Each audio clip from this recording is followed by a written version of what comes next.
36 साल हो गए, 2-4 दिन 10 या ज्यादा। लेकिन सोचिए जरा, 36 साल पहले यानी 1990 में वादी कश्मीर में एक ऐसी घटना घटी थी, एक ऐसी वारदात को अंजाम दिया गया था कि बताते हैं लोग कि उस वक्त सनसनी फैल गई थी पूरी वादी में। और फैलती भी क्यों ना, क्योंकि हॉस्टल से एक नर्स को किडनैप किया गया था और 5 दिनों के बाद उसकी बहुत ही मशकशुदा यानी छत विछत हालत में लाश जो है वो बरामद की गई थी। उससे जुड़ी बहुत सारी कहानियां हैं, उनके साथ क्या हुआ क्या नहीं हुआ, लेकिन सबसे बड़ी बात यह है कि इंसाफ अब तक नहीं हुआ। जी हां, 36 साल होने को है लेकिन इंसाफ अब तक नहीं हुआ। और जाहिर है कि सरला भट्ट के रिश्तेदार, उनकी कम्युनिटी के लोग, उनकी पड़ोसी, जो लोग भी इस इंसाफ नामी लफ्ज पर यकीन अगर रखते हैं तो क्या उनका यह यकीन कमजोर पड़ गया होगा? बेशक कमजोर पड़ गया क्या होगा, लेकिन 36 सालों बाद एक बार फिर शुरुआत हुई है। शुरुआत इस बात की हुई है कि उस केस की जांच फिर से की जाए और इसकी बाकायदा जांच शुरू हो चुकी है। SIA यानी स्पेशल इन्वेस्टिगेशन एजेंसी ने इसको लेकर अपनी तहकीकात का आगाज कर दिया है और इसी आगाज के साथ उम्मीद और आस बढ़ गई है एक बार फिर, देर से ही सही लेकिन इंसाफ की।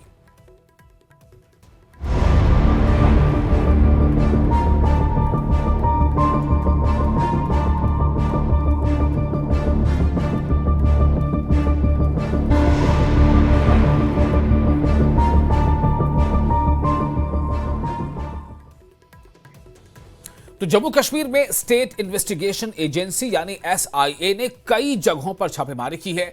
यह छापेमारी 1990 में कश्मीरी पंडित महिला सरला भट्ट के अपहरण यानी किडनैपिंग और कत्ल के मामले से जुड़ी है।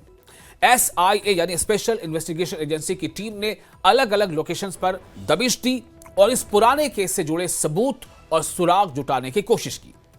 मामला 3 दशक पुराना है, बल्कि 3 दशकों से ज्यादा पुराना है, लेकिन एजेंसी इसे सुलझाने के लिए नए सिरे से जांच कर रही है। कार्रवाई में लोकल पुलिस भी मौजूद है। बताया जा रहा है कि यह ऑपरेशन लंबा चल सकता है क्योंकि केस से जुड़े कई पहलू अब भी सामने आने बाकी हैं। अब जाहिर है 35-36 साल जब हो गए हैं तो कई ऐसे मामले, कई ऐसे सबूत हो सकता है कि वहां तक पहुंच बनाने में मुश्किल हो। यह छापेमारी यासिर मलिक के घर पर भी हुई है। तो 35 साल 36 साल जिसके हो चुके अब, लेकिन उम्मीद जो है वो कितनी पुख्ता है, ये उम्मीद कितनी पुख्ता है। और एक ऐसे वक्त में कि जबान पर जब ये बात आती है कि 36 साल हो गए अब क्या होगा, 35 साल हो गए अब क्या होगा, तो क्या वाकई ये एक नई उम्मीद है? और इस उम्मीद से जुड़े जो तार हैं वो क्या है, और ये उम्मीद और कितने लोगों को उम्मीद जगा रही है? ऐसे और कितने मामले में इस तरह का जो है शुरुआत हो सकती है? इस पर हम चर्चा करेंगे। हमारे साथ के खास मेहमान जुड़ चुके हैं। हमारे साथ है अमित रैना, जो स्पोक्स पर्सन है रूट्स के और ये एक्टिविस्ट है, खासतौर से कश्मीरी पंडित बिरादरी, उनके लिए ये काफी काम करते हैं। Doctor Abhijit Jasrotia, spokesperson BJP, और advocate Aditya Gupta, youth vice president PDP। आप तमाम लोगों का बहुत बहुत इस्तकबाल है और मैं उम्मीद करता हूं कि कुछ और मेहमान हमारे साथ, कुछ और पैनलिस्ट जुड़ेंगे।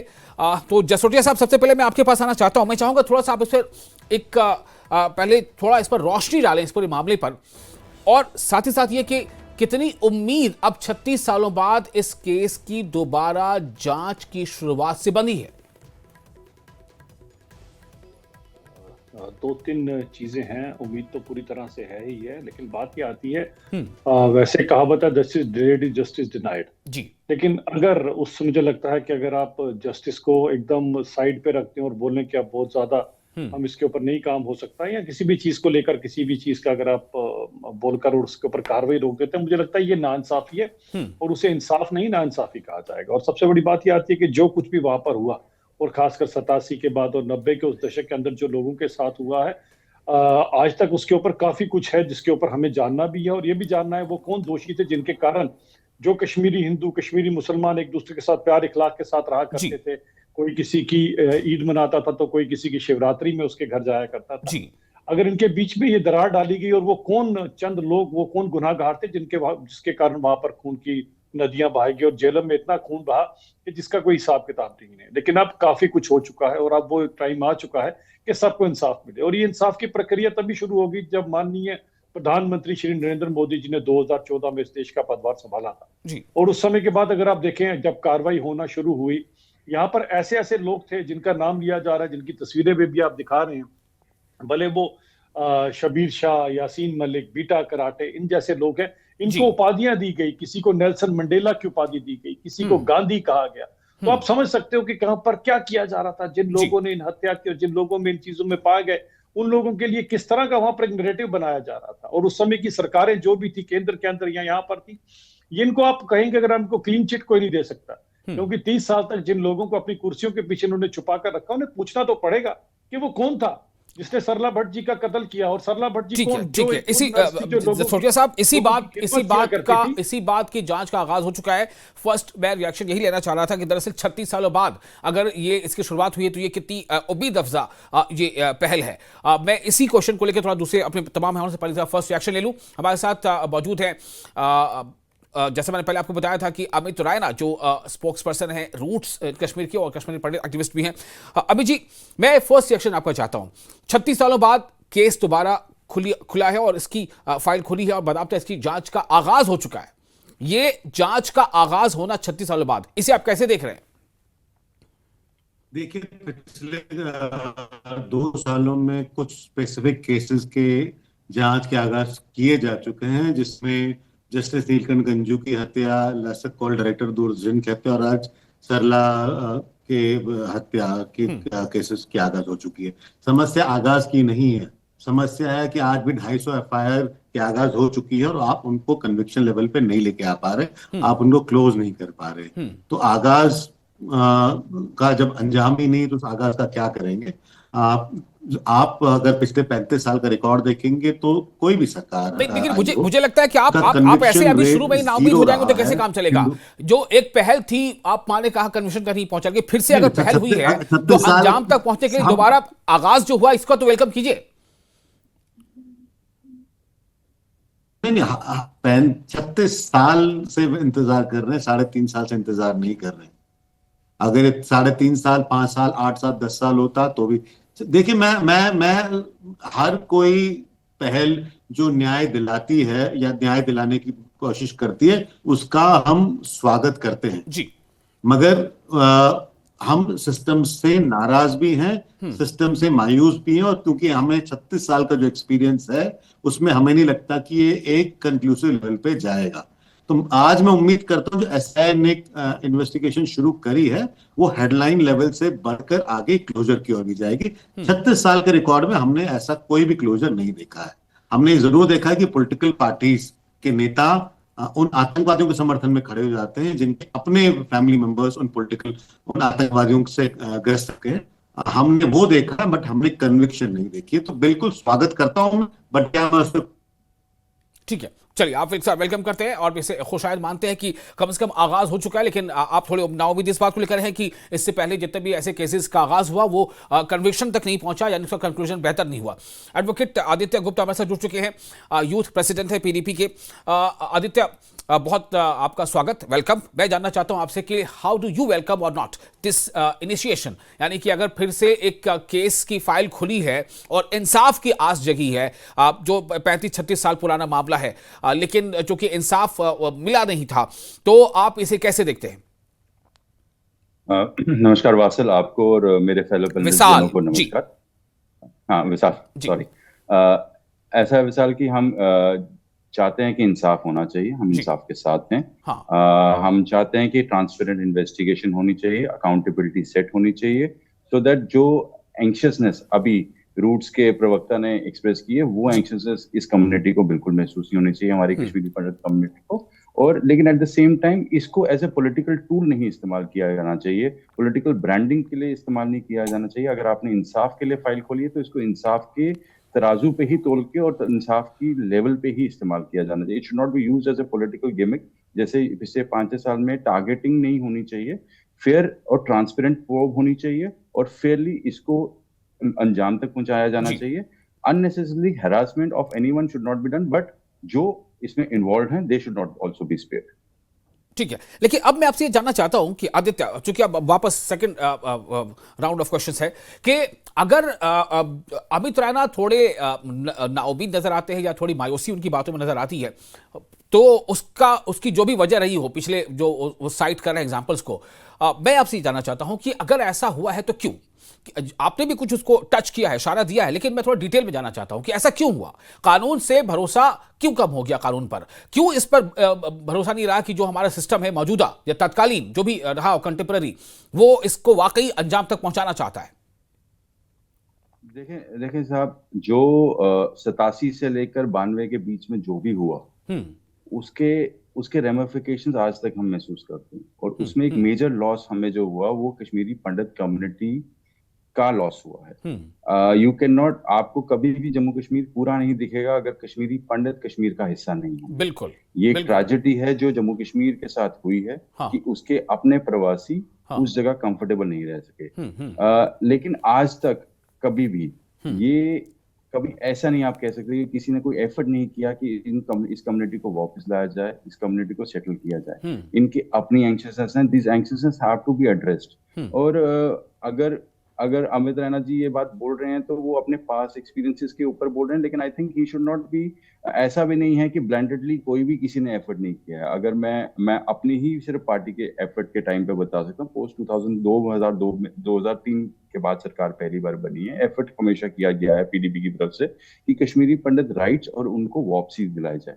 और हम आज भी उसी के लिए वचनबद्ध है। हम चाहते हैं कि कश्मीरी पंडित हिस्सा होना चाहिए कश्मीर का। इसलिए हमने बार बार एक बात पे तवज्जो दिया है कि अगर आप रिजर्वेशन करेंगे for Kashmiri Pandit to be elected from Kashmiri valley, वो बेटर है। क्योंकि फिर ये होगा कि एक मुसलमान भाई हमारा उठ के जाएगा कश्मीरी पंडित नुमाइंदे के पास कि साहब मेरा काम करो जी। उससे एक कॉन्फिडेंस बिल्डिंग मेजर होता है। ठीक है। मुफ्ती साहब ने बार बार कॉन्फिडेंस बिल्डिंग मेजर की तरफ तवज्जो दी और हम चाहते हैं कि कॉन्फिडेंस बिल्ड हो इस कम्युनिटी के बीच में, ताकि Kashmir gets back to what it was prior to 1987 के जो हालात आए हैं 87 से 90 92 के बीच में, वो चीज को हम हटा तो नहीं सकते हैं, बट एक चीज तो जरूर कर सकते हैं कि हम उसको हील कर सकते हैं।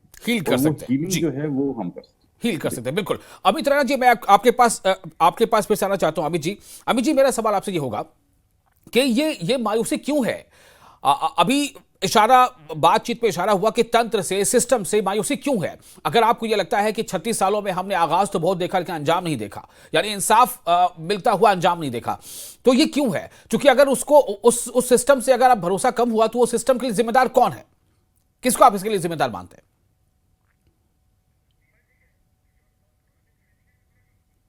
अच्छा, अमित जी तक आवाज हमारी नहीं पहुंच पा रही है। जसरोटिया जी, मैं आपके पास आना चाहता हूं। अभिजीत जसरोटिया हमारे साथ मौजूद है, बीजेपी के स्पोर्ट्सपर्सन। अभिजीत जी, ये नाउमीदी क्यों थी? अच्छा, आवाज मिल रही क्या? अभी जी आप हमें सुन पा रहे हैं?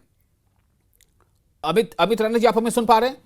हाँ जी, आवाज आ रही है जी जी, चलिए ठीक है। मेरा सवाल मैं दोहरा देता हूं। अभी जी, सवाल मेरा ये था कि आपने अपने पहले जो अभी स्टेटमेंट दिया, जो बातचीत की, उसमें काफी थोड़ी मायूसी झलकी, नाउमीदी झलकी। हम तो बात उम्मीद और आस की कर रहे हैं। आपका ये कहना है कि पिछले 36 सालों में हमने आगाज तो बहुत देखा ऐसा, लेकिन उसका अंजाम नहीं हुआ, मतलब इंसाफ के साथ। तो अगर नहीं हुआ तो उसके लिए जिम्मेदार कौन है? क्या आप सिस्टम को जिम्मेदार मानते हैं? क्या आप किसी फर्द वाहिद या कम्युनिटी वाहिद, किसे जिम्मेदार मानते हैं आप? नहीं, देखिए, इसके जिम्मेदार एक इस देश की एग्जीक्यूटिव है और उसके बाद जुडिशरी है। एग्जीक्यूटिव इसलिए है क्योंकि कश्मीरी पंडित जो कम्युनिटी है वो एक वोट बैंक नहीं है। तो कश्मीरी पंडित कम्युनिटी क्योंकि वोट बैंक नहीं है तो उनके एक्सप्रेशंस मीट करना जरूरी नहीं है। अगर उनके एक्सप्रेशंस दबा के, उनका जस्टिस दबा के किसी और कम्युनिटी को अपील किया, तो फिर आप ये कहना चाहते हैं कि जो वोट बैंक होता है उसी को सिर्फ इंसाफ मिलता है, जो वोट बैंक नहीं होता उसके लिए क्या इंसाफ के दरवाजे बंद रहते हैं? बिल्कुल होता है, और ये रिपीटेड हिस्ट्री है। आप देखिए, उसके बाद जब न्याय की बात आती है तो लास्ट होप होती है जुडिशरी की।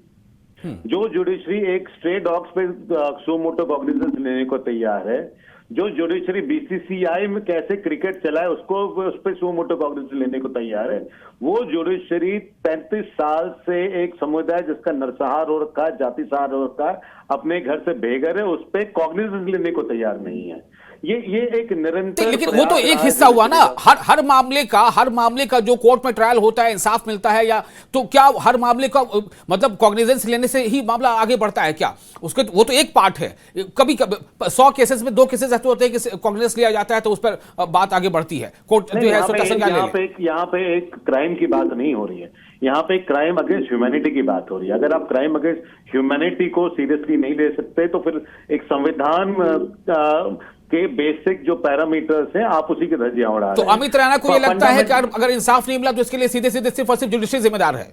उसके लिए एग्जीक्यूटिव भी जिम्मेदार और जुडिशरी भी जिम्मेदार है, क्योंकि एग्जीक्यूटिव ने जो पहला कदम लेना चाहिए था, अगर देखिए बड़ा इंटरडिपेंडेंट है, अगर जुडिशरी ने कश्मीरी पंडितों के पिटीशन को रिजेक्ट कर दिया तो एग्जीक्यूटिव का बिल्कुल रोल था कि स्टेप इन करके एक SIT फॉर्म कर लेती, NIA को हैंडओवर केस कर देती, मगर नहीं किया। 36 साल में अब 0 कन्विक्शन पर बैठे हुए हैं, 0 कन्विक्शन। 1500 से ज्यादा लोग मारे जा चुके हैं, 5 लाख से लोग ज्यादा बेघर हैं, आपकी कन्विक्शन रेट 0 है। और एग्जीक्यूटिव सिस्टम देखिए क्या कर रहा है, शैला राशिद को वापस सिस्टम में लाता है, सेडिशन के केसेस हटा देता है। आप सज्जाद लोन को वापस पॉलिटिकल अपॉर्चुनिटी देते हैं, वो फैमिली जो इन्वॉल्व थी टेररिज्म में, उसके बाद आप जमात इस्लामी को बैन तो कर देते हैं मगर उनके मेंबर्स को इनडायरेक्ट फंडिंग करके वापस पॉलिटिकल सिस्टम में ले आते हैं। तो आप क्योंकि पॉलिटिक्स देख रहे हैं, आप इलेक्टोरल वोट बैंक देख रहे हैं, तो कश्मीरी पंडित का दर्द, कश्मीरी पंडित के साथ लेकिन एक सवाल अमित रैना जी, एक सवाल आपसे और करूंगा, फिर मैं सीधे अभिजीत जसरोटिया साहब के पास जाऊंगा, चूंकि इशारा करने के लिए ब्यूरोक्रेसी पे है और ब्यूरोक्रेसी बहुत हद तक जुड़ा होता है पॉलिटिकल विल के साथ। पॉलिटिकल विल का मतलब यह है कि कोई भी राजनीतिक दल जो सत्ता में हो, सत्ता में कोई एक दल ने 36 सालों में शासन नहीं किया, लगभग कई दल, तमाम दल शासन में रहे हैं, कोई थोड़ा कम थोड़ा ज्यादा। अमित रैना जी, मैं इस पर छोटी टिप्पणी आपकी चाहूंगा। नहीं बिल्कुल, क्योंकि हम किसी भी दल के लिए वोट बैंक नहीं है, तो जब हम किसी भी पॉलिटिकल दल के लिए वोट बैंक नहीं, उनकी प्रायोरिटी वोट बैंक है। देखिए अभी PDP के प्रवक्ता बात कर रहे थे न्याय की, उनकी अपनी अध्यक्ष महोदय अपनी बहन के किडनैपर को हीरो मानते हैं कश्मीर का, यासीन मलिक को। यासीन साहब कहते हैं उनकी फ्रीडम की बात करते हैं, कहते हैं उनका जेल गलत है। तो आप जब आपकी जो पॉलिटिकल अपॉर्चुनिटी आपके परिवार से बढ़कर जाती है तो एक समुदाय के लिए आप क्यों फिर चिंता करेंगी, वो भी वो समुदाय जिसको आप काफिर कहते हैं। तो ये एक रियलिटी है इस पूरे सिस्टम की। Aditya Gupta, would you like to react on this?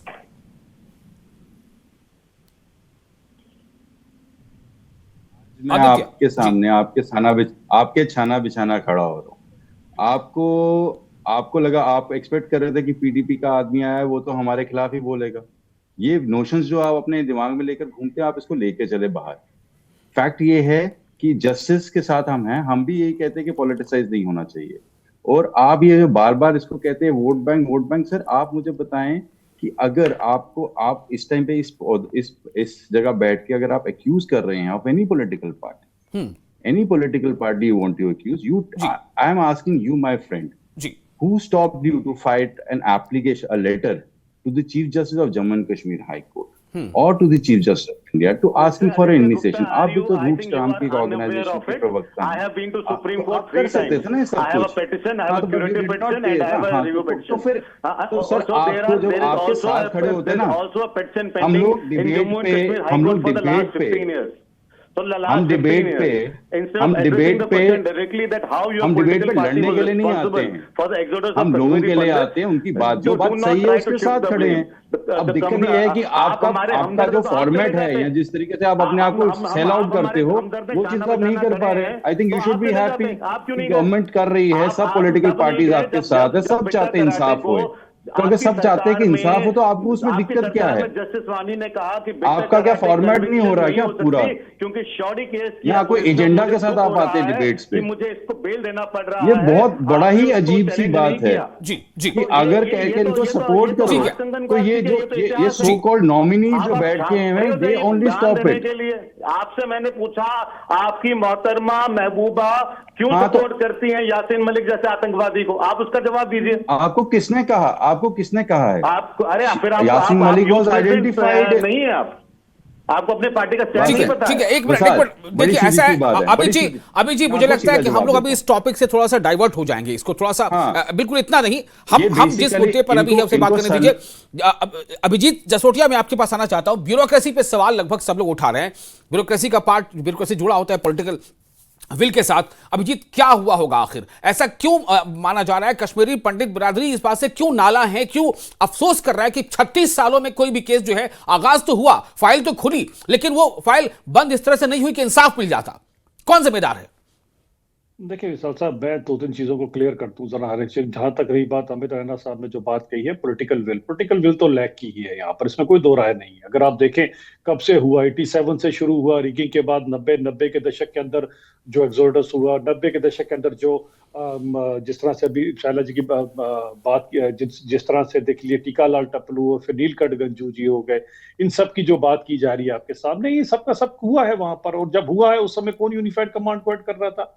कौन जब टीकाला टपलू जी को गोलियों से भूना जा रहा था और उनके ऊपर जो टेररिस्ट गोलियां बरसा रहा था, वो एक एक बूंद पानी को तरस रहे थे, और उन्होंने टेररिस्ट ने फिल्मी स्टाइल में हवा में बंदूक खिलाते हुए कहा, जो एक भी पानी की बूंद से दिखा उसको भी गोली मार दूंगा। इस तरह का जब हो रहा था वहां पर, तो कौन था वहां पर? यूनिफाइड कमांड को कौन हेड कर रहा था? कौन था मुख्यमंत्री? और 700-800 मीटर की दूरी पर कौन बैठा हुआ था? क्या इस चीज का जानना जरूरी नहीं है?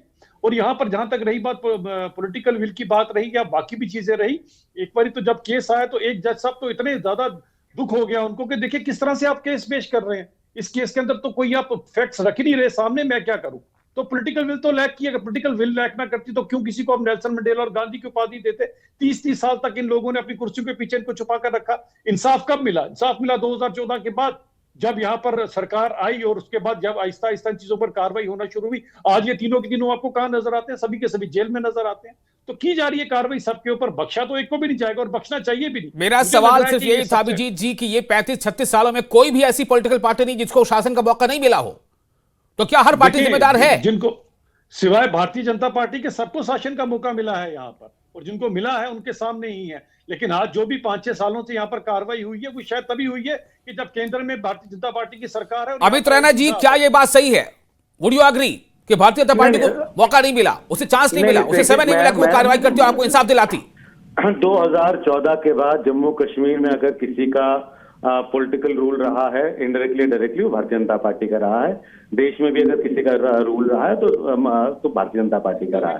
ये जरूर कह सकता हूं कि कुछ केसेस उन्होंने रीओपन करे हैं, बट जो कलेक्टिव जस्टिस की बात हो रही है कम्युनिटी की, उसमें जितनी उपेक्षा भारतीय जनता पार्टी या मोदी सरकार से भी वो कहीं पर भी फुलफिल नहीं होती है। उसमें बहुत ही शॉर्टकमिंग्स है, ये एक सच बात है। और मुझे लगता है कि जो भारतीय जनता पार्टी भी पॉलिटिकल पार्टी है और थोड़ी ज्यादा प्रो हिंदू है, बट अल्टीमेटली वो भी वोट बैंक पॉलिटिक्स नहीं, वो प्रो हिंदू है नहीं, मुझसे मेरा मतलब उससे नहीं है। मेरा मतलब ये है कि अमित रैना जो रूट्स को रिप्रेजेंट करते हैं, अमित रैना जो कम्युनिटी को रिप्रेजेंट करते हैं, वो अगर ये कह रहे हैं कि हमें 36 सालों में किसी भी पॉलिटिकल पार्टी ने हमारा साथ नहीं दिया या ब्यूरोक्रेसी ने उस तरह से एक्टिवली काम नहीं किया, तो मैं सिर्फ जानना चाहता हूं कि क्या कोई एक पार्टी है ऐसी, एक या दो या तीन, जो उससे अलग है? नहीं, मुझे तो नहीं दिखती है कि कोई पॉलिटिकल पार्टी जिसने 100% काम किया हो कि जस्टिस की बढ़ाओ। देखिए, आप आज कन्विक्शन कर पाए या न कर पाए, बट जो 1500 फैमिलीज हैं जम्मू कश्मीर की, जिनके खासकर माइनॉरिटीज की, जिनकी जो आज भी जस्टिस अवेट कर रहे हैं, कम से कम उन्हें सेंस ऑफ क्लोजर तो मिले, एक सेंस ऑफ क्लोजर मिले। कार्तिक हमारे साथ जुड़ चुके हैं। जी बिल्कुल, मैं थोड़ा सा अगर मुझे मौका दें, कार्तिक चोपड़ा हमारे साथ जुड़ चुके हैं, पॉलिटिकल एनालिस्ट है। कार्तिक, मैं आपके पास आना चाहता हूं। 36 सालों के बाद, 35-36 साल हो गए और सरला भट्ट का मामला, वो केस फिर से खुला है, जांच फिर से होगी। उम्मीद तो यही है, उम्मीद करनी चाहिए कि एक अच्छी शुरुआत यहां से है कि शायद इंसाफ मिल जाए। लेकिन अभी अमित रैना जिससे मैं बात कर रहा था, आप सुन रहे होंगे उनको भी, वो कह रहे हैं कि इससे पहले कई बार 36 सालों में कोई ऐसा केस नहीं हुआ, केसेस खुले जरूर लेकिन वो कन्विक्शन तक और इंसाफ तक नहीं पहुंच पाया, जीरो जो है उसका रेट रहा है। तो हम कैसे उम्मीद कर लें कि इस बार भी ऐसे ही कुछ होगा? मैं आपका फर्स्ट रिएक्शन जानना चाहता हूं कि अगर 36 सालों बाद सरला भट्ट का केस शुरू हुआ है तो how do you react this? बहुत अच्छी बात है कि फाइनली कोई तो इस केस को खोल के इसकी इन्वेस्टिगेशन कर रहा है। इसी के साथ हम चाहते हैं कि ऐसे बहुत केस हुए हैं इतने सालों में, जैसे छत्ती सिंहपुरा में सिखों के खिलाफ जो मैसेकर था, नाडीपुरा का जो मैसेकर था, और इतने सारे और मैसेकर थे, काफी मैसेकर और वो भी थे जो केसेस अभी भी सुलझे नहीं है, जो कश्मीरी मुसलमानों के खिलाफ भी हुए हैं पिछले 36 सालों में, जब अलग अलग पॉलिटिकल डिस्पेंशन से। आप एक बार गौर करिए, जब सुप्रीम कोर्ट का जजमेंट आया था upholding of abrogation of article 370, उसमें उन्होंने सजेशन दी थी for the institution of a peace commission. तो हम चाहते हैं कि वो पीस कमीशन से थोड़ा और बढ़ के एक जुडिशियल कमीशन ऑफ इंक्वायरी हो, जिसमें जितने ऐसे केसेस हैं जो जो जिन पे कोई कार्रवाई नहीं हुई या जिनको दबाया गया पिछले 36 सालों में, उनके फैमिलीज जो है, फैमिली मेंबर वो केस लेके आए और ये कमीशन जो है मॉनिटर करे हर केस को, तभी तो क्लोजर आएगा। नहीं तो सिंगल इंडिविजुअल केसेस को अलग अलग तरीके से कौन मॉनिटर करेगा? तभी पूरे कम्युनिटी को, पूरे के पूरे कश्मीर के जो बाशिंदे हैं, चाहे जौन से भी कम्युनिटी से हो, उनको क्लोजर मिलेगी। आखिर everybody wants answers कि what happened all those years ago? If the Sikhs were wiped out in Chatti Singhpura, why was there no proper investigation? Who committed those crimes? It is not, or every community has suffered in the last 36 years. इसमें एक transparency आनी चाहिए। एक judicial commission inquiry हो जो बैठे, जैसे आपके राइट्स होते हैं, राइट्स के बाद आपका कमीशन ऑफ इंक्वायरी बैठता है, जुडिशियल कमीशन बैठता है, इसी तरह इसमें भी कुछ हो। हमारी तो यही मांग रही है इतने साल। ठीक है कार्तिक, मैं एक सवाल छोटा सा आपसे ये भी करना चाहूंगा कि जो आप बातें कह रहे हैं कश्मीर के बारे में, कहा जाता है कि जैसे अभी ये भी कह रहे थे हमारे साथ एडवोकेट आदित्य भी है, पीडीपी के वाइस प्रेसिडेंट है, माफ कीजिएगा यूथ प्रेसिडेंट है, वो भी कह रहे थे कि हीलिंग की जरूरत है। क्या ऐसे मामलों में बोलने से लोग डरते हैं, हिचकिचाते हैं, खुलकर कोई बात की बात कहना नहीं चाहता कि फिर भी वो जो हीलिंग का जो मामला है वो शायद कहने के उस पर प्रभावित हो जाएगा, वो असरअंदाज हो जाएगा? क्या ये मामला है? हीलिंग लाने के लिए सबसे पहले जिसका दिल तड़प रहा है उसको चाहिए सुनवाई, उसको चाहिए कहीं जाके वो अपनी पूरी बात कहे कि उसके ऊपर, उस खानदान के ऊपर, उसके परिवार के परिजन जो मारे गए थे क्या बीती। जब कोई उसको सुनने के लिए तैयार नहीं है तो हीलिंग कहां से आएगी? ठीक है आदित्य गुप्ता, मैं आपके पास आना चाहता हूं, कैसे ये हीलिंग का प्रोसेस कैसे पूरा हो सकता है? हीलिंग का मतलब क्या है कि एक जख्म भर रहा है, 4 और जख्म हरे हो जा रहे हैं, क्या ये मतलब है?